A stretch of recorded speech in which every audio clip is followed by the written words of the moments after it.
Olá, sejam bem-vindos ao AgroRentável. E o AgroRentável dessa semana está simplesmente incrível, sabe por quê? Voltei com meu parceiro aqui na telinha da PUC TV. Quantos dias a gente já não estava junto aqui no programa, né, Jorge? Eu entrevistando uns de um lado, você entrevistando outros de outro, mas hoje estamos juntos de novo aqui com a turma. Mas parece até clichê, porque o agro não para. Você vai para um lado, eu vou para o outro, assim, e nós vamos tocando aqui o negócio, né, Fabiano? Não para. E agora, esse domingão, gente, já perceberam que o clima está mais ameno? Então parece que quando o clima está mais ameno, a gente já associa com a pecuária também, então um estouro, né? Exatamente, Jorge. A pecuária está aí, começou ontem, né? Então, aliás, essa semana começou. E o friozinho chegando, pecuária combina com frio, o pessoal todo vai lá. E passeando pela pecuária ali, ô Fabiano, eu até falei com o Fabiano em off, assim, vamos levar esse tema para o programa. Então eu ouvi muito essa questão de RJ, né, de que é recuperação judicial.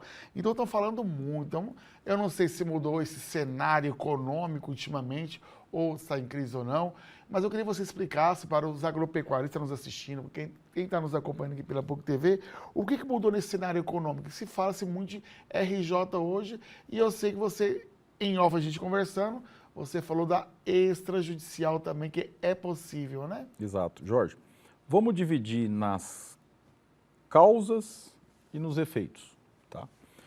O que é que está fazendo essa enxurrada de recuperação judicial acontecer? Eu falo enxurrada, pessoal, porque até 2020, 2019, praticamente a gente não tinha nenhuma, principalmente no setor do agro.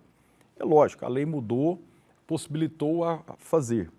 Mas agora está vindo assim num volume tão absurdo que é assustador. Quem está nos assistindo que não tem um vizinho, que não tem um amigo, que não tem um parente, ou você mesmo está nos assistindo, que já não pensou em pedir recuperação judicial. Mas o que levou a esse cenário? Primeiramente o seguinte, a soja, o milho, as lavouras e o grão, a pecuária, ela veio até 2020, até 2021 num ciclo de alta. O que é ciclo de alta? Cada ano que passava, os preços subiam. Os preços subiam, os preços subiam. E aí o produtor foi ganhando dinheiro, comprando máquinas melhores, comprando mais terra, aumentando a capacidade de produção. Ponto. Ele se endividou mais. Ao mesmo tempo, nós tivemos aí, por volta de 2021 para 2022, a virada do ciclo pecuário. Então, quem não lembra que a arroba saiu de 350, foi bater R$200. Quem não lembra da soja que estava a 195, foi bater a 100, 115 reais. Ou seja, se endividaram pensando ou acreditando que iriam ter vendas, né, do boi e dos grãos nos valores dos patamares que estavam. E aí caiu quase pela metade. O que mais que aconteceu? Nós tivemos problema climático em 2022. Aí as chuvas não foram regulares, as lavouras produziram menos, os capins produziram menos, e aí a produção que tinha de gado e de grãos diminuiu. Ou seja, e nesse tempo o produtor só acumulando dívida. O produtor tinha acumulado dívida, trocando máquina ou comprando máquina, comprando mais terra, comprando mais coisas para aumentar a produção. E aí o preço caiu pela metade, praticamente, e ao mesmo tempo veio problema climático. A produção de carne, a produção de grãos diminuiu. E, para acabar de piorar, nós tivemos, né, instabilidade financeira no Brasil, que a taxa de juros ela aumentou. A Selic estava lá por volta de 10%, 11%, hoje nós estamos com a Selic a 14,75%. Quase 5% de alta. O que significa? Que aquela dívida que o produtor tinha contratado lá atrás, ele está pagando 5% a mais, que era 10%, agora 15%.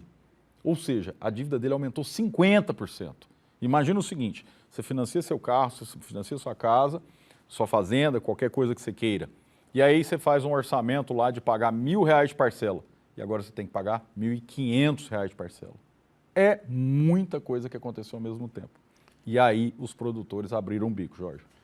Fabiano, e a recuperação judicial, ela sempre é um bom caminho? Jorge, eu vou te dizer que talvez é o pior caminho. Sério? Pode explicar pra gente? que acontece? Como é que funciona a recuperação judicial? Primeiro, quando o produtor entende que o que ele gera de renda é menor do que ele tem que pagar de dívida. Ou seja, a conta não está fechando. E aí ele olha para o lado e fala, e agora? O que eu tenho que fazer? Existe o instrumento de recuperação judicial, que é uma lei, né? Nós já fizemos aqui, acho que 2 programas falando sobre isso, como fazer e tudo. Mas por que eu te falo que talvez seja o pior caminho? Primeiramente, para você contratar, fazer recuperação judicial, você vai ter que contratar um advogado. Aí vem a primeira dificuldade. Qual advogado você vai contratar? É um advogado bom, experiente ou não? O melhor sempre é mais caro, né? E aí vai. Segundo ponto, o melhor sempre é mais caro. E não é caro, é caríssimo. Uma recuperação judicial hoje, por exemplo, de uma dívida de 100 milhões, não fica por menos de 10, 12 milhões de honorários. Só vale ressaltar, né? A gente fala em números, nem que eles sejam estratosféricos, mas para quem da pecuária, da agricultura, como lidar com grandes volumes, então por isso chega a esses valores tão altos. Exatamente, né? Jorge. Então, ok.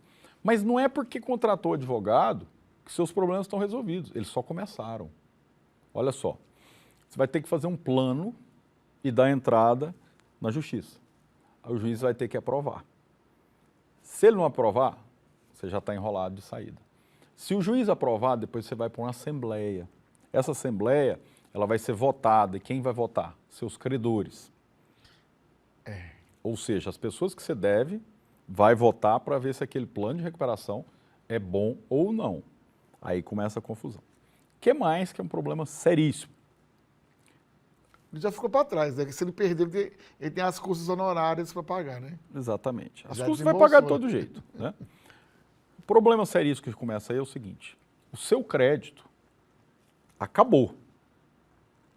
Você pediu recuperação judicial, você não pega dinheiro nem na banca da esquina. Ninguém te dá crédito mais. Ou seja, o produtor que sempre financiou a lavoura, financiou o confinamento, financiou a cria, ele não vai ter mais problema, ele vai ter que andar com as próprias pernas. Essa pergunta é do contexto. Você conhece casos assim? Porque a gente ouve muito falar desse blacklist, né? Até em outros cenários econômicos. Sim. Eu tenho um amigo, na verdade ele é da indústria, ele saiu da recuperação judicial o ano passado e ele está tentando fazer seguro dos imóveis da indústria dele. Nem cotação de seguro ele consegue. Por quê? Porque ele entrou numa lista negra que ninguém quer dar crédito para ele. É mais ou menos o seguinte: ele pediu recuperação judicial uma vez. O que acontece na prática? O mundo, o mercado fica acreditando que ele pode pedir de novo. Aí ele perde a confiança e aí ninguém vai trabalhar com ele financeiramente. E assim, pode parecer exagero, mas na prática, pergunte para quem saiu da recuperação judicial para você ver se não é diferente disso. Ponto. Daí, qual que é o grande problema? Você vai ficar sem crédito. Mas a taxa de juros cai. O que adianta a taxa de juros cair se a dívida ainda for alta? Ou seja, digamos que o produtor deve 100 milhões e a taxa de juros hoje é 15%, 17%. Então, ao ano, ele paga 17 milhões de juros.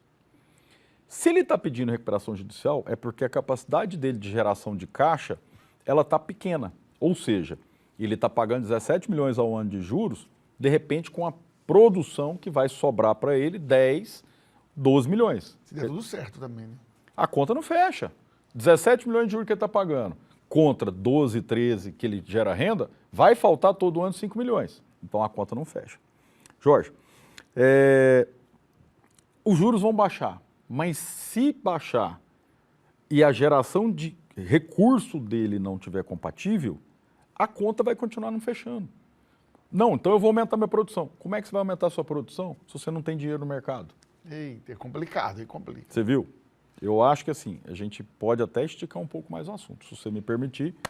No próximo bloco, nosso tempo está estourado aqui, Fabiano, mas achei o assunto pertinente. Vamos dar continuidade no próximo bloco. Então você que está nos assistindo aqui pela PUC TV, não saia daí que voltamos já já.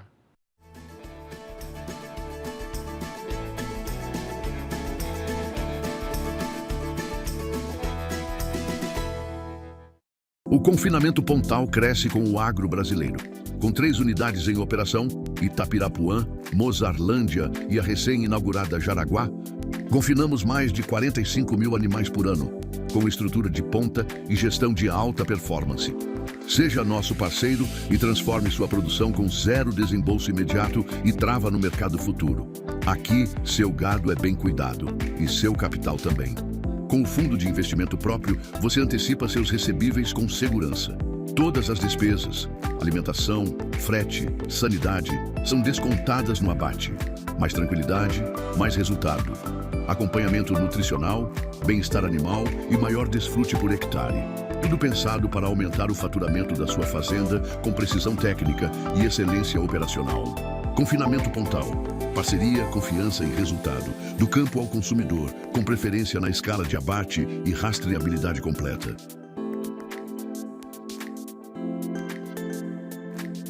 Produzir no campo nunca foi tão desafiador. Custos altos, excesso de volumoso, desperdício e o resultado nem sempre compensa. A Nutriganho chegou para transformar essa realidade. Nutriganho entrega nutrição inteligente, com menor custo, maior rendimento e sem depender de volumoso. Com Nutriganho você investe melhor, aproveita cada grão e vê o resultado direto no campo. Nutriganho, nutrição eficiente, ganho consistente.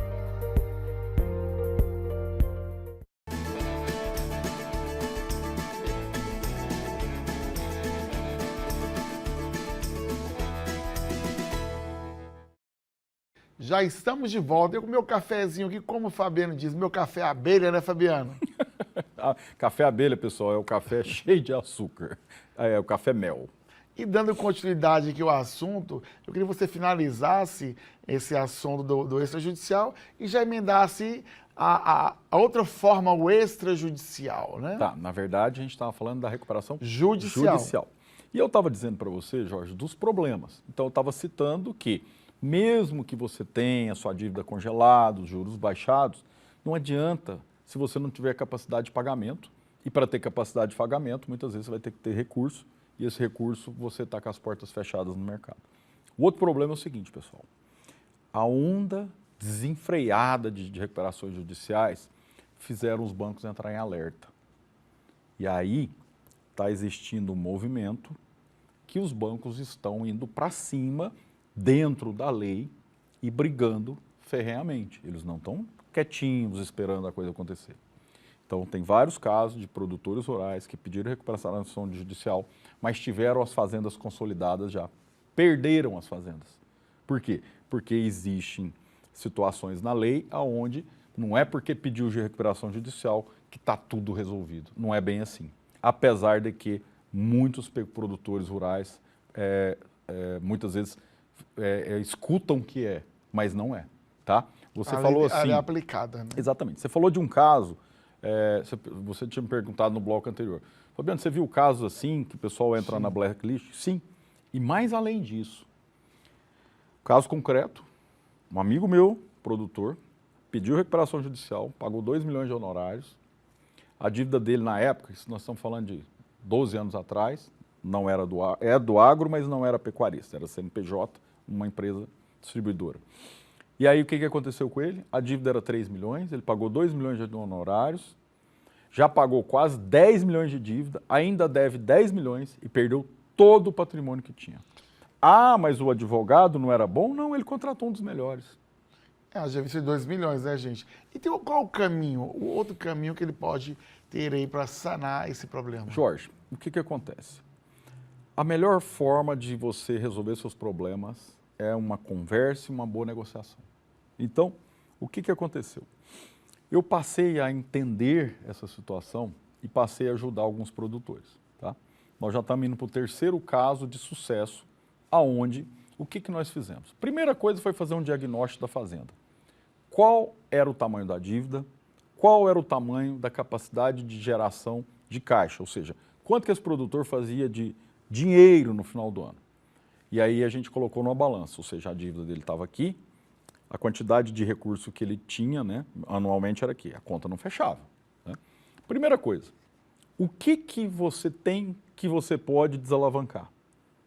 Podemos vender máquinas? Podemos vender terra, alguma coisa assim? Sim. Poxa, Fabiano, mas eu não consigo vender num mês e pagar o banco no outro. Não tem problema.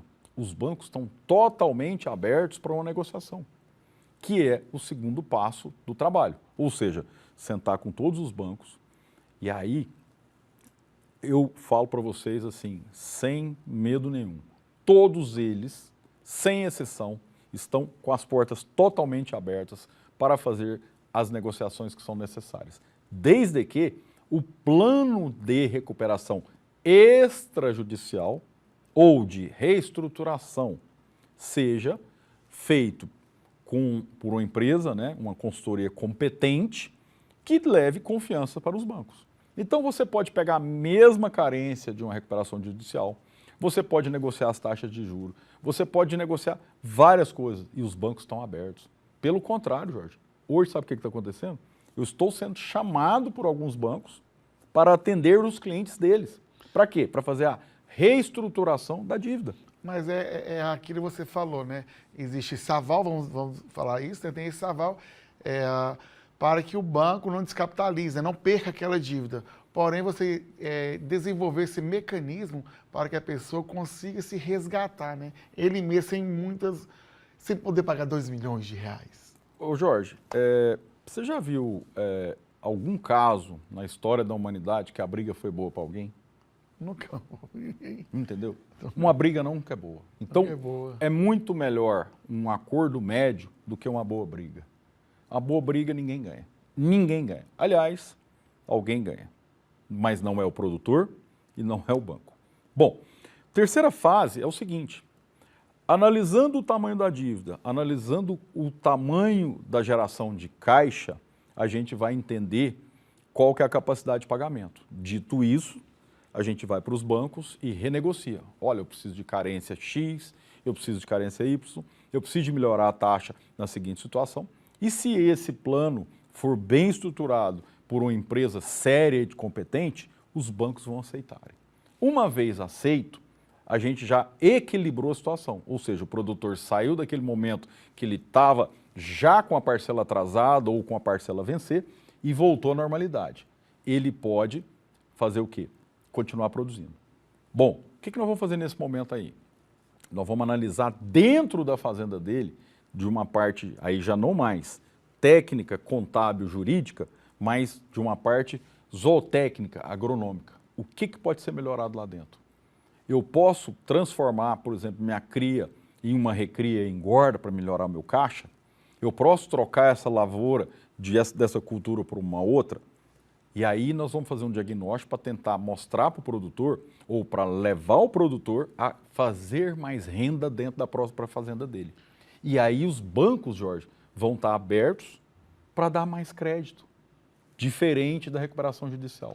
É isso que eu te perguntar, porque na verdade eu percebi na sua fala que além de fazer essa recuperação, né, extrajudicial, sem você ter brigas, você também presta uma consultoria, vendo todas as viabilidades, todas as variáveis que você pode mexer naquele patrimônio para que você se rentabilize sem precisar ter essa briga. Como você diz, a briga não leva ninguém a lugar algum, né? Exatamente, Jorge. E eu estou fazendo esse trabalho hoje. O que aconteceu? Eu simplesmente cheguei num momento que, por um acaso do destino, eu precisei de fazer e aí eu conheci uma pessoa do mercado financeiro e de uma empresa de consultoria e nós nos unimos. E eu peguei a minha experiência de dentro da fazenda, na parte produtiva, de mercado futuro, junto com a experiência de uma pessoa em boas negociações, grandes negociações, contato com os bancos, trabalha bastante bem o fluxo de caixa, a parte financeira, e nós juntamos tudo isso. E nós agora estamos prestando esse serviço para produtores, já estamos indo para o terceiro produtor que a gente senta, analisa, negocia com os bancos e o sucesso está sendo imenso. Ou seja, melhor do que uma boa briga é uma boa negociação. Eu vejo assim também que essa questão dessa briga judicial é apenas números, né? Você não tem ali um acordo. O acordo judicial é o que o banco quer e você aceite ou não. Vocês criam alternativas para que leve a um acordo que fica bom para ambos os lados, né? E essas alternativas são tão boas que os produtores que estão trabalhando conosco estão tão satisfeitos e os bancos estão nos recomendando. Ah, Fabiano, mas o banco está te recomendando porque é um negócio bom para eles? Não, porque uma briga não é boa para ninguém. E até mesmo no nosso país a questão judicial ela é demorada, né? Ela vai levar Demorada um processo e muito perigosa. A gente grande, nunca né? sabe o que se passa na cabeça de um juiz. Ele pode pensar um determinado assunto aqui e a mesma situação ele pode pensar tomar uma decisão diferente ali. Nada é garantido. Como você disse, né? No primeiro momento, se o juiz deu a sentença negativa para você, você perdeu lá, hipoteticamente falando, sobre os números de 2 milhões das suas causas processuais e você fez aumentar a sua dívida. Exatamente, Jorge. E perdeu o patrimônio, que é o pior. Que eu pegou, você falou, teve um caso que a pessoa ficou até sem a própria moradia. Exatamente. Mas enquanto a gente vai ali tomar um café, o meu café abelha, a gente já volta. E o meu sem açúcar. E eu queria que você explicasse para nós no próximo bloco quais são esses cases de sucesso, quais foram essas alternativas que vocês criaram, esses mecanismos para salvar as pessoas e terem êxitos nessas recuperação judicial. Vamos lá, Jorge. Pode ser? Café primeiro. Então vou para o cafezinho e volto já já.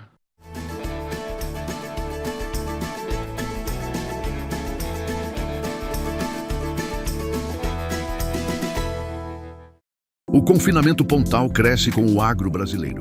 Com 3 unidades em operação, Itapirapuã, Mozarlândia e a recém-inaugurada Jaraguá, confinamos mais de 45 mil animais por ano, com estrutura de ponta e gestão de alta performance. Seja nosso parceiro e transforme sua produção com 0 desembolso imediato e trava no mercado futuro. Aqui, seu gado é bem cuidado e seu capital também. Com o fundo de investimento próprio, você antecipa seus recebíveis com segurança. Todas as despesas, alimentação, frete, sanidade, são descontadas no abate. Mais tranquilidade, mais resultado. Acompanhamento nutricional, bem-estar animal e maior desfrute por hectare. Tudo pensado para aumentar o faturamento da sua fazenda com precisão técnica e excelência operacional. Confinamento Pontal. Parceria, confiança e resultado. Do campo ao consumidor, com preferência na escala de abate e rastreabilidade completa.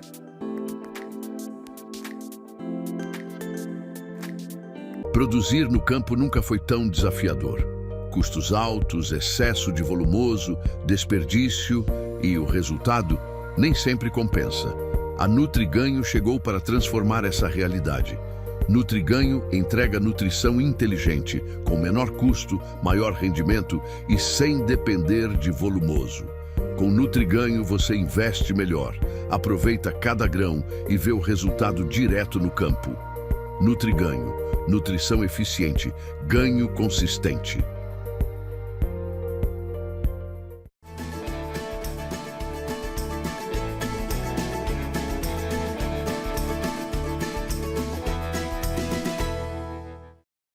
Eita, que maravilha! Depois do meu café abelha eu voltei mais entusiasmado, Fabiano. Você vai ter diabetes com esse café abelha. Não é nada, cafezinho é bom.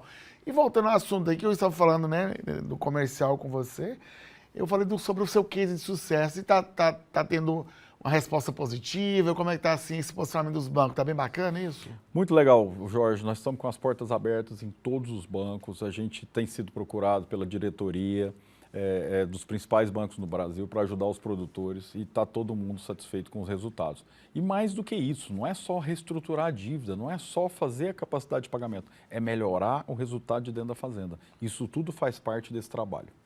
Fabiano, e quem quer saber mais, né? Quem quer contratar aí, esse serviço você presta com tanta excelência, que tem os casos de case de sucesso, então a prestação é muito bacana. Jorge, a empresa se chama Beyond Car. O acesso pode ser comigo no Instagram do Agro Rentável TV ou no meu Instagram particular, que é Fabiano Tavares, o número 0. Mande uma mensagem lá, comente né, que você viu a reportagem e a gente pode falar um pouquinho mais sobre o assunto e explicar com mais detalhes. Que maravilha. Então, se você quer mais informações, manda direto lá para o Agro Rentável aí no Instagram, que o pessoal vai entrar em contato com você. Fabiano, eu vi que você esteve aqui na TV durante a semana, falando com o Jordevar, sobre um assunto muito importante, né? Que é a questão do hormônio e frango. Você podia explicar para nós, Caboclo, que adorei aquela pauta ali. Jorge, eu já vi muitas lendas urbanas. Primeiro, que eu não como frango porque tem hormônio. A minha sobrinha adolescente menstruou mais cedo porque comeu tanto carne de frango que bagunçou os hormônios dela. Essa é uma lenda urbana que existe. O frango não tem hormônio, Jorge. E por cada dia que passa, a gente vai aos mercados, a gente encontra as peças maiores, a sensação que temos é que, de o frango fato, foi bombado. Foi. Igual E tipo aquele cara de marombeiro da academia. É. Eu não tiro a razão do consumidor. Eu acho que se a gente perguntar para o nosso público aí, a cada 10 pessoas, 10 vão dizer que o frango tem hormônio. Pessoal, e não tem. Primeiramente, é proibido por lei. Segundo, se qualquer pessoa ou indústria gastar R$1 de hormônio, o resultado financeiro vai ser 70 centavos. Quem que vai colocar R$1 para ter 70 centavos para trás? A conta não fecha. Mas, Fabiano, por que o frango cresce hoje? Antes ele era 6 meses para ficar pronto na fazenda, agora é 34 dias. 3 coisas são fundamentais. Primeiro, a nutrição. O que o frango comia antes na fazenda? Bicho, grilo, capim, resto de arroz, o que tinha. Hoje são rações, dietas balanceadas, com altíssimo nível de tecnologia. Então, são nutricionistas, eu também formulo. A gente faz faculdade, estuda, faz muita pesquisa para quê? Para dar exatamente aquela comida que o frango precisa para ele ter o melhor resultado. Número 1, isso. Número 2, genética. Qual que é a diferença de você pegar um animal com potencial genético bom com um potencial genético ruim? Então, a indústria da avicultura, nos últimos 40 anos, evoluiu bastante. E fazer evolução genética é muito rápido no frango. Pensa bem, você pega um ovo, poucos dias, né, ou praticamente menos de 2 meses já virou uma galinha, que bota um ovo que já dá a segunda geração. Então, em 1 ano, você consegue evoluir essa genética em 6 vezes. E aí você vai pegando aqueles melhores pintinhos e reproduzindo ele para ter um melhoramento. Se você for fazer isso, por exemplo, com um boi, entre a vaca cruzar, ter um bezerro e esse bezerro entrar é 4, 6 anos. Então, enquanto você consegue melhorar a genética de uma vaca confinamento, né? em 5 anos, por exemplo, não, estou falando para você pegar por exemplo, eu tenho 100 vacas que geraram 100 bezerros. Eu vou pegar aquele melhor bezerro e colocar ele de reprodutor para melhorar a genética. Você gasta 5 anos para fazer uma geração. No frango, a cada ano, você faz 5. Ou seja, em 5 anos do boi, eu faço 25 melhoras no frango.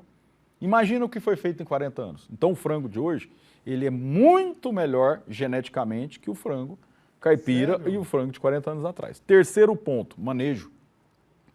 O frango ficava lá no terreiro, procurando comida o dia inteiro, andando para todo lado, brigando com o outro. O frango da granja é bem diferente. Ele fica num galpão climatizado, Jorge. Nós estamos aqui hoje no estúdio, ar-condicionado ligado, o calor lá fora. Você igual frango? Estamos igual frango. Ou seja, é medida a umidade, é medida a temperatura. Então o frango está num ambiente que está confortável. É delicado, né, Felipe? O que mais? Eu vou contar uma coisa aqui que vocês vão ficar impressionados. Quando vamos fazer os projetos, a gente calcula a densidade luminosa para colocar as luzes numa potência semelhante ao que o animal tem de resposta quando ele olha para o sol. Então, o que acontece? Quando escurece, o frango vai dormir. Passou aqueles minutos ali, 40 minutos, 1 hora mais ou menos, que ele fez a digestão, um timer liga as luzes automáticas. Ah, é? O frango acha que amanheceu. O que ele faz? Levanta e vai comer. Curioso. Depois de alguns minutos, que é o tempo dele encher a barriga, né? Na verdade, o frango não tem estômago, ele tem papo. Ele encheu o papo. O que faz? A luz apaga automático. O que o frango pensa? Escureceu. Ele vai dormir. Ele acelera o metabolismo. E aí ele vai descansar, fazer a digestão. Passa minutos, ele acorda de novo pelas luzes. Então, numa noite, você faz vários dias. Enquanto o frango caipira está lá no puleiro, dormindo, um dia, o cara já dormiu e acordou 3 vezes. O outro vezes. já acordou várias vezes. E fez. Então, tudo isso faz com que o frango que você compra hoje de granja, não estou dizendo que ele é mais gostoso, não estou dizendo nada disso. Estou dizendo que ele fica pronto hormônio, né? Em 34 dias e não tem hormônio. Não tem, pessoal. Interessante, né? Porque ele acorda e dorme diversas. O dia dele é mais curto. Exatamente. Fabiano, nosso tempo aqui está quase estourando, mas antes de finalizar, eu queria que você falasse um pouco sobre o mercado financeiro. Faz tempo que a gente traz essas novidades aqui para o pessoal. Vamos lá, Jorge. Antecipamos aqui, falamos isso todo ano, mas tem muito produtor que não acredita, né? A safra do boi chegou, pessoal. Nós estamos no mês de maio, o frio está aí para piorar mais ainda a situação. E o que acontece no mês de maio? É o final da oferta de capim verde. Então, o boi, ele vem para o frigorífico. Se a oferta aumenta, o frigorífico diminui o preço. Então, saímos aí de um arroba aqui em Goiás de R$330 há 40 dias atrás para 290 e vai baixar mais. Ou seja, aquele produtor que não fez a trava, que não se antecipou, não vendeu ao mercado futuro, agora está amargando aí R$40 a menos na arroba. Foi avisado, todo mundo sabia, eu não olhei isso na bola de cristal, se você pegar os programas para trás, nós fizemos essa análise, estava muito claro, mas o produtor, sabe o que ele faz toda vez? Ele fala assim, dessa vez é diferente. Jorge, tem mais de 20 anos que eu escuto essa frase. Esperar o milagre. Dessa vez é diferente, porque a China, porque o Trump, porque isso, porque aquilo. Dessa vez vai diferente. Não vai, meu querido. Não vai ser diferente. Na safra, o preço vai cair.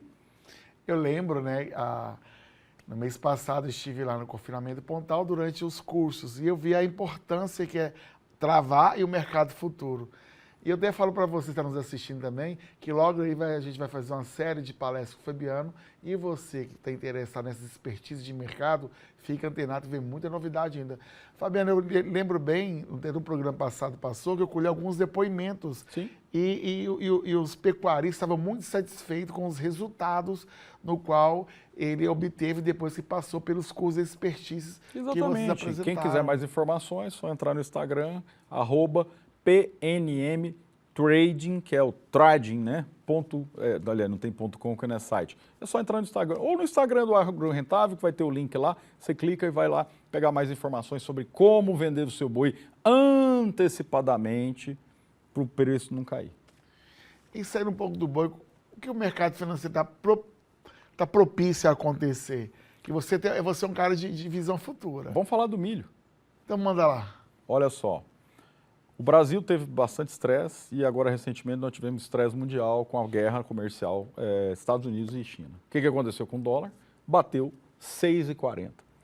Quando isso acontece, o nosso milho, a nossa soja, a nossa carne que é produzida aqui, ela é vendida mais cara lá fora. E aí o mercado aqui fica estável. Trump já está resolvendo com o chinês.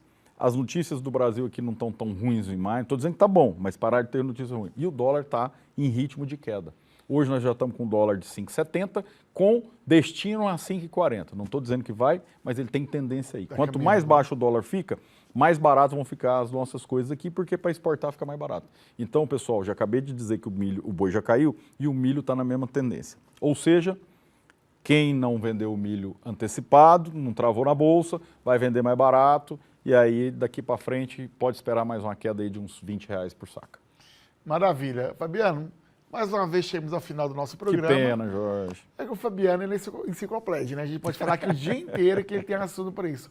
Muito obrigado mais uma vez. Eu que agradeço. E você está nos assistindo aqui pela POC TV, não esqueça do nosso compromisso todos os domingos, aqui e mais. Segue as redes sociais do Fabiano, que está sempre trazendo novidades e vem uma série de palestras aí que eu quero que você participe conosco. Então, bom final de semana para vocês.